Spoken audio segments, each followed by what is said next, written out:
The three things you want to work on. Like everybody else, speech filler, Mm-hmm. the speed of the way I talk, and articulation is another problem I have. Okay, great.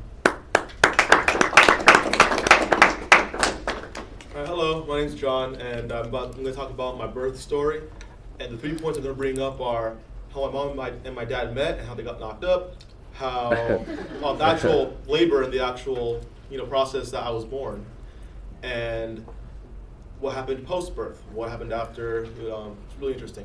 Anyway, the first point, right? My mom and my dad, they met at a dance club, I think in 1992, something like that. I don't know. I was born in 1995, so I think they were with each other a couple of years before they had me. I was surprised, obviously. I don't consider myself an accident. I'm a surprise. Okay. And so I was told that my dad wanted to leave my mom at first. And when I found out, I think it was recently, I was a little upset. And my dad and I already butt heads a lot anyway. So, just stoking the flames. And so I got over it. I love my dad. I don't care how much of a jerk he can be sometimes. But I love my dad, And so something interesting my mom told me as she was pregnant, right? Before I was actually even born, she would have these dreams about a little baby with long curly hair. And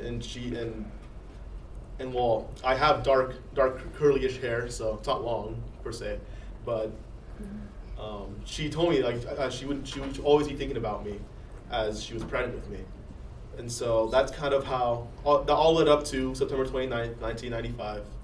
I think it was called St. Joseph's Hospital. It's that one in Santa Ana that got taken down. It's not there anymore. Apparently, I was too big. So my mom was in serious pain for about, she said a whole day. She doesn't remember exactly how long it was, but it was for basically a day. And so they had to rip her open and take me out, C-section, right? And so they took me out, and that's how I was born. I was born the other way out. And so that's how I was born, right? And so what happened afterward was pretty interesting as well, because I wasn't a quote-unquote healthy baby. My sphincter here next to my stomach, right, connects to the small intestine, it wasn't opening up. So I'd be eating food and be coming out the same way it came in. Okay, so it was going like that for about a month into being alive. And my mom would go to the doctor and he'd oh no, just change the food or change the milk, blah, blah, blah.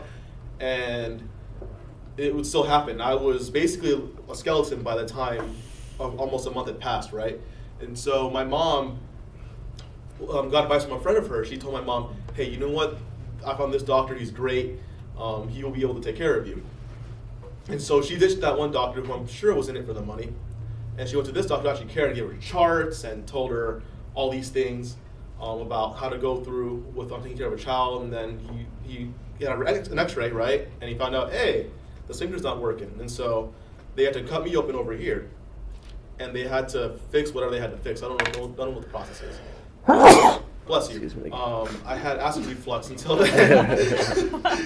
Supposed to have it. And so they fixed me, and that was my first experience being really close to death. I've had several more, but that was the first one. And so I went over how my parents met and had me the actual day when I was born, and what happened after that, and how I almost died. And I'm still breathing today.